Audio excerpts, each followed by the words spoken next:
guys, it's Naseem here.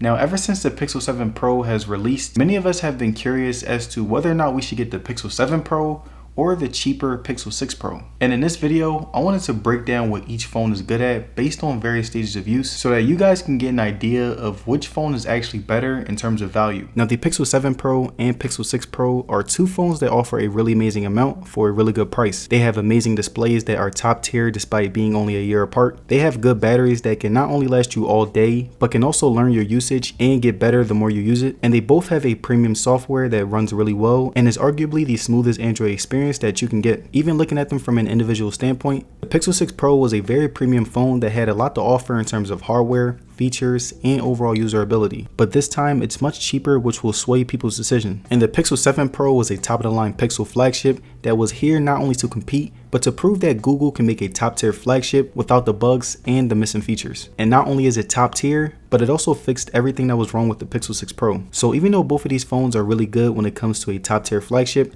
I think that they accomplished the same mission, and no matter what phone you end up choosing, you'll be very happy with your decision. So I'll be comparing the Pixel 6 Pro and the 7 Pro based on 5 different categories, starting with display, software, battery, speakers, and last but not least, cameras. Now, the Pixel 7 Pro and 6 Pro have a 6.7-inch LTPO OLED display that are basically the same exact displays when it comes down to overall visual experience. Even when we look at the refresh rate of both phones, the 120Hz on both phones were really good, and I'm not going to lie, they felt exactly the same. So when it comes to the overall smoothness of scrolling, there was no difference. Now, when it comes to responsiveness, the 7 Pro and 7 were pretty much the same. Both phones responded very well to everything I pressed. The 7 Pro felt a tiny bit quicker, but it's not a big difference if I'm being honest. Now, when it comes to the size of both displays, the 6 Pro and 7 Pro were really good. I was able to see everything very clearly, and both phones were a joy of using. I really enjoy watching TV and playing the game on both phones. Now, one difference between both of these phones though is the fingerprint sensor speeds. Right here, you can see that the 7 Pro was much faster and sharper, which made me love it even more. The 6 Pro has improved as well, but it's still really slow if I'm being honest. Also, the 7 Pro has a face unlock, so there are more options when it comes to the security of your phone. I pretty much had the same opinion when it came to brightness. The 7 Pro was slightly brighter, especially whenever I was outside and wanted to be on my phone. There were many times where I would take my 7 Pro out because it made it even easier to be outside. Now, one thing that I will say about both phones is that they both looked amazing and had very high quality screens, but the 7 Pro being brighter made the colors pop out even more. But again, there isn't that much of a difference, and I had to look really hard to notice it. Now, the final thing that I really liked about both the 7 Pro and 6 Pro's display was the fact that they both had really great resolutions. Both phones had nice and vibrant colors. Both phones had sharp displays, and both phones gave me an overall really great experience. So I would say that in terms of resolution when watching videos, it was pretty much tied. And to give you guys an idea of my experience with each phone, here are some examples of me playing games and watching videos.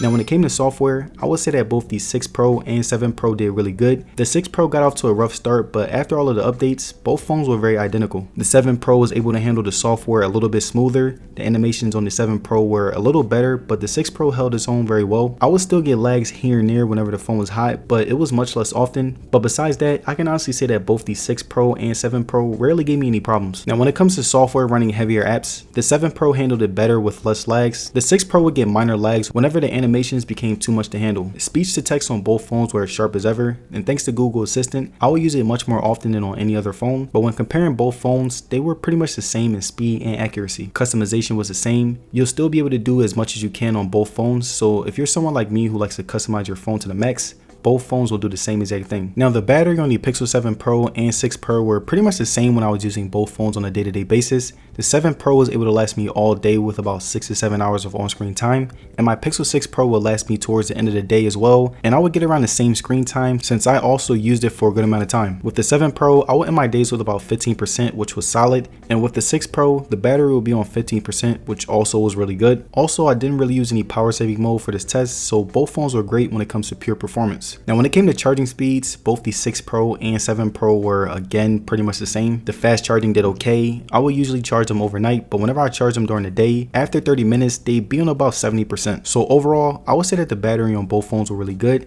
And if you're someone who is looking to get the 6 Pro or the 7 Pro, then both can last you all day with no problems if you monitor your usage properly. Now when it came to bass, I would say that both phones were the exact same. They made watching videos and listening to songs more enjoyable, and I was pretty satisfied with both. The sound quality on the 7 Pro and 6 Pro were high quality. The bass wasn't that great, but the music sounded nice. Videos were loud and clear, and the speakers overall enhanced my viewing experience because they were just so good. And to give you guys an idea of how both the speakers sound, I'm going to play a video so that you could just see how loud they are.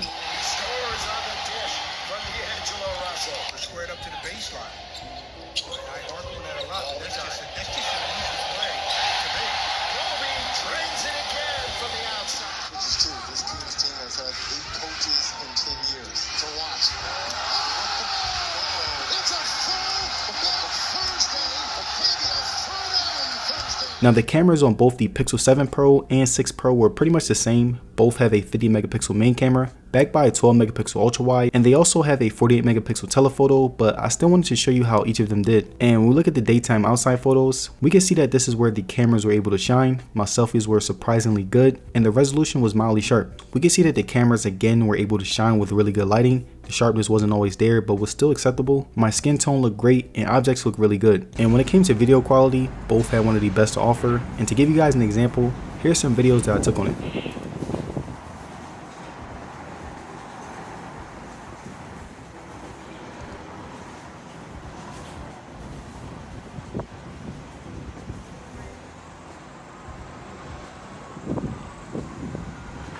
So coming to my final conclusion, I think that if you don't care about the fingerprint sensor, don't care about facial recognition, and don't care about having the newest chip, then you should get the Pixel 6 Pro. It's basically the exact same phone and is much cheaper now, so in terms of value, this is the one that most people should go with. And there it is, my comparison between the Pixel 7 Pro and the Pixel 6 Pro. Now let me know down in the comments, which phone would you buy and why?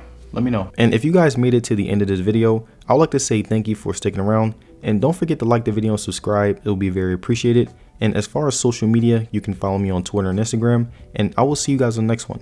Peace.